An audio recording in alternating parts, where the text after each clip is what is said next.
دیہاتی عرب بدوؤں اور اسرائیلی پولیس کے درمیان ہونے والی جھڑپیں حالیہ برسوں میں سب سے زیادہ پرتشدد تھیں۔ حکومت کا کہنا ہے کہ وہ صرف اس زمین پر شجرکاری کرتی ہے جو ریاست کی ہے، لیکن بدوؤں کا الزام ہے کہ یہ اقدام ان کی زمین پر قبضہ ہے اور اس کا مقصد ان کی مزید قبائلی زمین کو ہتھیانا ہے۔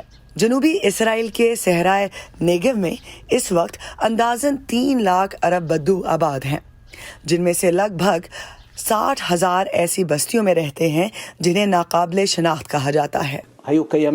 یہ بستیاں 1948 سے بھی پہلے سے موجود ہیں، لیکن حکومت انہیں باقاعدہ دیہاتوں کے طور پر نہیں دیکھتی۔ ریاست کے مطابق یہ کسی نقشے پر موجود نہیں ہیں، گویا ان کا کوئی وجود ہی نہیں ہے۔ اس کا مطلب ہے کہ ان میں کسی طرح کی سہولتیں موجود نہیں ہیں۔ وہاں مقامی کاؤنسلز نہیں ہیں، سڑکیں نہیں ہیں، پانی نہیں ہے، بجلی نہیں ہے۔ تقریباً 6,000 بدو ایک غیر تسلیم شدہ بستی الزرنوق میں رہتے ہیں۔ ان میں سے زیادہ تر کا تعلق ایسے خاندانوں سے ہے جو وہاں کم از کم 5 نسلوں سے رہ رہے ہیں۔ یہاں بہت مشکلات ہیں، ہمارے پاس پانی نہیں ہے، بجلی کے لیے محض ہمارے پاس سولر پینلز ہیں، یہاں سیوریج جیسی کوئی چیز نہیں ہے۔ جب یہاں بارش ہوتی ہے تو اس قدر کیچڑ ہو جاتا ہے کہ ہمارے بچے اسکول نہیں جا سکتے۔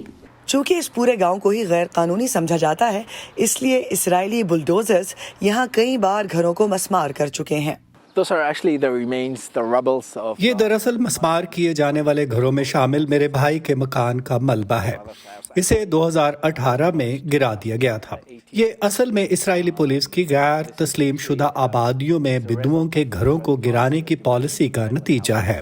ہم نے پچھلے سال 3,000 سے زیادہ مکان مسمار ہوتے ہوئے دیکھے۔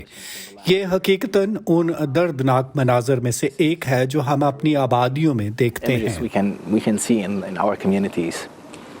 تاریخ میں پہلی بار اسرائیلی حکومت کے اتحاد میں ایک عرب پارٹی بھی شامل ہے، جس کی قیادت منصور عباس کرتے ہیں۔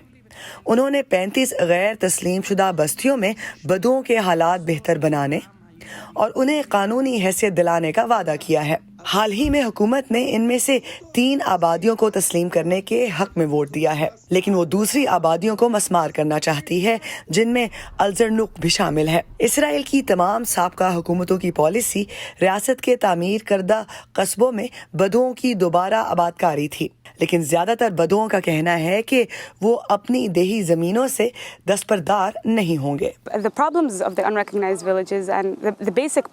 غیر تسلیم شدہ دیہاتوں کے مسائل میں بنیادی مسئلہ یہ ہے کہ ہمیں انسانی حقوق نہیں دیے جا رہے۔